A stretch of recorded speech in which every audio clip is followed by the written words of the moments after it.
I call this little fly the Better Mop Fly, and that's because the material is called the Better Mop material from a company called Muncy Outfitters. We're using a size 4 mosquito hook and some extra large Cyclops beads. These beads, I chose a really big bead so that it'll sink really quickly. The cool thing about tying your own flies, though, you could put an extra small bead on there or no bead if you wanted to, but I really want my fly to sink pretty quickly, and I'm not very patient, so having a big bead on there helps a lot.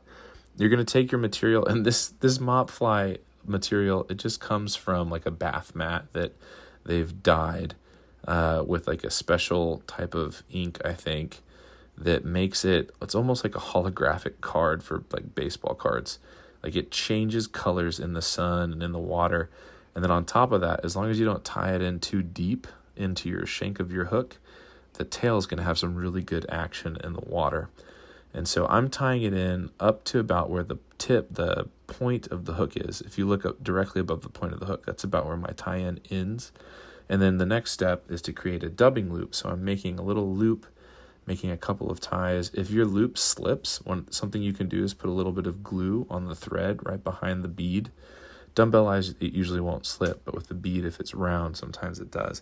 I actually don't know what kind of dubbing this is, but that's kind of beside the point. What you need to do when it comes to picking a dubbing for mop flies is to just pick something that matches the color profile you're working with. So for me, I'm using the color for this fly is called Rusty Hook, if you look on the Etsy page for Muncy Outfitters.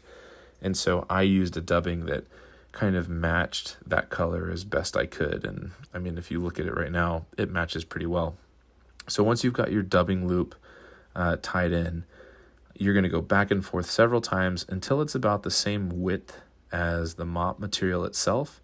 And then I'll always secure the dubbing down with a bunch of wraps, almost to the point where it's too many. And then I'm using this brush, like a wire brush, to pull out the dubbing as best I can. I think I spend like 45 seconds doing this, and I'm going to pull it forwards, so in front of where the bead's going to go. And then once I feel like I've gotten it all the way out as best I can, then I'm going to push it backwards so that it's going the same direction as the material. And what happens when you get this little pupper in the water is that it will hug to it, and there's some sparkle fluffies in this dubbing that kind of glow also, and it just looks so good. Wait till you see this fly wet in the next part of this video. You put some glue in to secure that tie and make sure this thing is indestructible, and then if you stay tuned, I'll show you how to fish this bad daddy.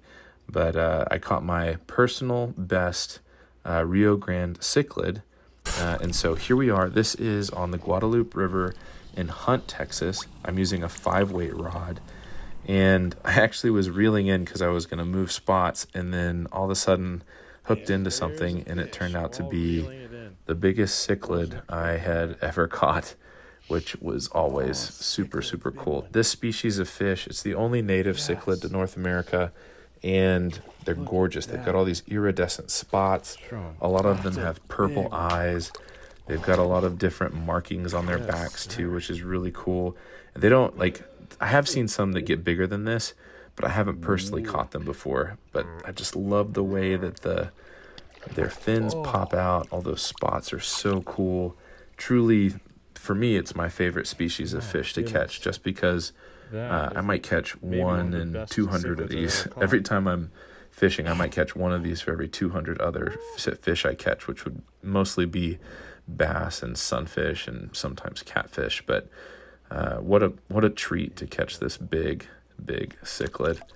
I know some guys that catch really big cichlids in Brushy Creek, which is just north of Austin, but I actually don't really fish Brushy Creek very often.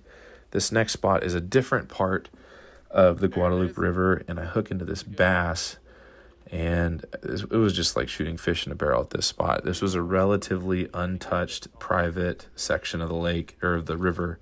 And so I was able to catch a lot of fish. And actually, if you watch my howitzer video about how to make a howitzer fly, that was from also this section of lake.